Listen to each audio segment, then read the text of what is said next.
इत्यादि इन सभी हिस्सों के मिले जुले सहयोग और ब्रेन के कॉम्बिनेशन से हम किसी दृश्य को देख पाते हैं। हम जो दृश्य देखते हैं उसकी क्वालिटी बहुत हद तक आंख में मौजूद नेचुरल लेंस, जिसे क्रिस्टलाइन लेंस भी कहा जाता है, पर निर्भर करती है। ये ट्रांसपेरेंट और फ्लेक्सिबल लेंस कैप्सुलर बैग के अंदर और कॉर्निया के पीछे रहता है और इसके चारों तरफ जोनुलर फाइबर जुड़े रहते हैं जो इसे अपनी पोजीशन पर बनाए रखते हैं। यह लेंस बाहर से आती हुई लाइट को रेटिना पर फोकस करने का काम करता है और जब लाइट बिना किसी रुकावट के इस लेंस के पास होकर रेटिना पे फोकस हो जाती है, तब हमें कोई भी वस्तु स्पष्ट रूप से दिखाई पड़ती है। कभी-कभी वृद्धावस्था में क्रिस्टलाइन लेंस धुंधला और दुधिया रंग का हो जाता है और लाइट के रास्ते में रुकावट पैदा कर देता है। इस स्थिति को कैटरैक्ट यानी कि मोतियाबिंद कहते हैं। मोतियाबिंद में आदमी को आंशिक या पूरी तरह से दिखना बंद हो सकता है।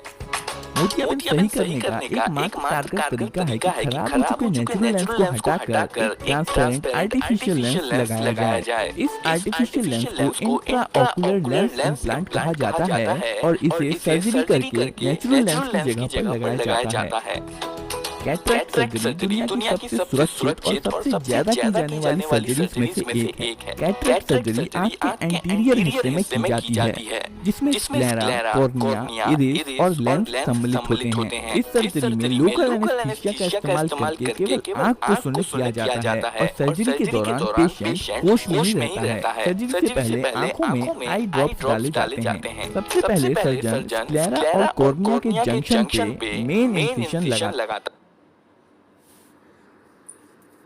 से आर्टिफिशियल लेंस को अंदर डाला जाएगा। इसके बाद छोटे एक या दो कट और लगाए जाते हैं, जिसके माध्यम से कुछ और सर्जिकल इंस्ट्रूमेंट अंदर डाले जाते हैं। इसके बाद सर्जन एक जेल जैसा ट्रांसपेरेंट पदार्थ, जिसे ऑप्थेल्मिक विस्को सर्जिकल डिवाइस कहा जाता है, आंख के एंटीरियर चैम्बर में डाल देता है। ये पदार्थ आंख के अंदरूनी धातु को बचाता है और खाली जगह बनाता है, जहाँ सर्जन सर्जिकल टूल्स का इस्तेमाल करके ऑपरेशन कर सके। इसके बाद सर्जन सावधानी से कैप्सुलर बैग को खोलता है, जिसके अंदर लेंस रखा होता है।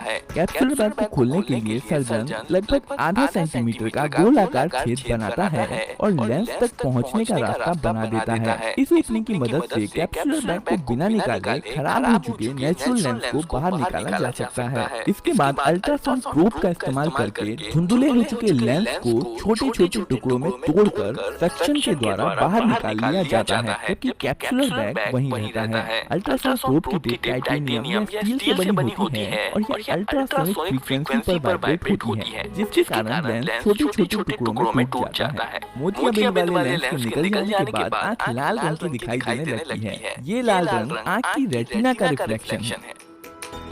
अंततः एक क्लियर आर्टिफिशियल लेंस को इंजेक्टर की मदद से लगा दिया जाता है। ये आर्टिफिशियल लेंस धीरे से कैप्सुलर बैग के अंदर खुल जाता है और नेचुरल लेंस की जगह ले लेता है। आर्टिफिशियल लेंस आंख के बीच में फिक्स रहता है और ना ही यह महसूस होता है और ना ही दिखाई देता है। सर्जरी के दौरान जो आंख में इंसिजन लगाए जाते हैं वो अपने आप ही बंद हो जाते हैं। ये इंट्राओकुलर लेंसेज कई प्रकार के होते हैं और अपने प्रकार के अनुसार पेशेंट को किसी एक दूरी या कई दूरी पर चीजों को स्पष्टता से दिखा सकते हैं। मॉडर्न इंट्राओकुलर लेंसेज जैसे कि ट्राइफोकल लेंसेज दूर, मध्यम और पास के दृश्यों को स्पष्टता से लेंस, रेटिना इत्यादि इन सभी हिस्सों के मिले जुले सहयोग और ब्रेन के कॉम्बिनेशन से हम किसी दृश्य को देख पाते हैं। हम जो दृश्य देखते हैं उसकी क्वालिटी बहुत हद तक आंख में मौजूद नेचुरल लेंस, जिसे क्रिस्टलाइन लेंस भी कहा जाता है, पर निर्भर करती है। ये ट्रांसपेरेंट और फ्लेक्सिबल लेंस कैप्सुलर बैग के अंदर और कॉर्निया के पीछे रहता है और इसके चारों तरफ जोनुलर फाइबर जुड़े रहते हैं जो इसे अपनी पोजीशन पर बनाए रखते हैं। यह लेंस बाहर से आती हुई लाइट को रेटिना पर फोकस करने का काम करता है और जब लाइट बिना किसी रुकावट के इस लेंस के पास होकर रेटिना पे फोकस हो जाती है, तब हमें कोई भी वस्तु स्पष्ट रूप से दिखाई पड़ती है। कभी-कभी वृद्धावस्था में क्रिस्टलाइन लेंस धुंधला और दुधिया रंग का हो जाता है और लाइट के रास्ते में रुकावट पैदा कर देता है। इस स्थिति को कैटरैक्ट यानी कि मोतियाबिंद कहते हैं। मोतियाबिंद में आदमी को आंशिक या पूरी तरह से दिखना बंद हो सकता है। मोतियाबिंद सही करने का एकमात्र कारगर तरीका है कि खराब हो चुके नेचुरल लेंस को हटाकर ट्रांसपेरेंट आर्टिफिशियल लेंस लगाया जाए। इस आर्टिफिशियल लेंस को इंट्राओकुलर लेंस इम्प्लांट कहा जाता है और इसे सर्जरी करके नेचुरल लेंस की जगह पर लगाया जाता है। कैटरेक्ट सर्जरी दुनिया की सबसे सुरक्षित और सबसे ज्यादा की जाने वाली सर्जरीज में से एक है। कैटरेक्ट सर्जरी आंख के एंटीरियर हिस्से में की जाती है, जिसमें स्क्लेरा, कॉर्निया, इरिस और लेंस सम्मिलित होते हैं। इस सर्जरी में लोकल एनेस्थीसिया का इस्तेमाल करके केवल आंख को शून्य किया जाता है और सर्जरी के दौरान पेशेंट होश में ही रहता है। सर्जरी से पहले आंखों में आई ड्रॉप्स डाले जाते हैं। सबसे पहले सर्जन स्क्लेरा और कॉर्निया के जंक्शन पे मेन इंसिजन लगाता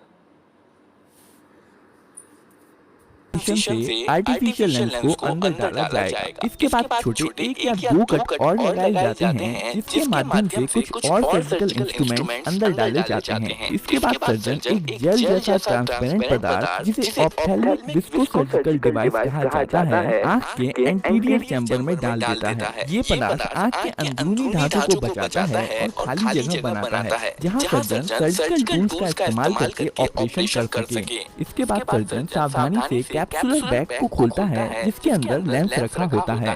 कैप्सुलर बैग को खोलने के लिए सर्जन लगभग आधा सेंटीमीटर का गोलाकार छेद बनाता है और लेंस तक पहुंचने का रास्ता बना देता है। इस ओपनिंग की मदद से कैप्सुलर बैग को बिना निकाले खराब हो चुके नेचुरल लेंस को बाहर निकाला जा सकता है। इसके बाद अल्ट्रासाउंड प्रोब का इस्तेमाल करके धुंधले हो चुके लेंस को छोटे छोटे टुकड़ों में तोड़कर सक्शन के द्वारा बाहर निकाल लिया जाता है, जबकि कैप्सुलर बैग वहीं रहता है। अल्ट्रासाउंड प्रोब की टिप टाइटेनियम या स्टील से बनी होती है और ये अल्ट्रासोनिक फ्रीक्वेंसी पर वाइब्रेट होती है, जिसके कारण लेंस छोटे छोटे टुकड़ों में टूट जाता है। मोतियाबिंद वाले लेंस के निकल जाने के बाद आंख लाल रंग की दिखाई देने लगती है। ये लाल रंग आंख की रेटिना का रिफ्लेक्शन है। अंततः एक क्लियर आर्टिफिशियल लेंस को इंजेक्टर की मदद से लगा दिया जाता है। ये आर्टिफिशियल लेंस धीरे से कैप्सुलर बैग के अंदर खुल जाता है और नेचुरल लेंस की जगह ले लेता है। आर्टिफिशियल लेंस आंख के बीच में फिक्स रहता है और ना ही यह महसूस होता है और ना ही दिखाई देता है। सर्जरी के दौरान जो आंख में इंसिजन लगाए जाते हैं वो अपने आप ही बंद हो जाते हैं। ये इंट्राओकुलर लेंसेज कई प्रकार के होते हैं और अपने प्रकार के अनुसार पेशेंट को किसी एक दूरी या कई दूरी पर चीजों को स्पष्टता से दिखा सकते हैं। मॉडर्न इंट्राओकुलर लेंसेज जैसे कि ट्राइफोकल लेंसेज दूर, मध्यम और पास के दृश्यों को स्पष्टता से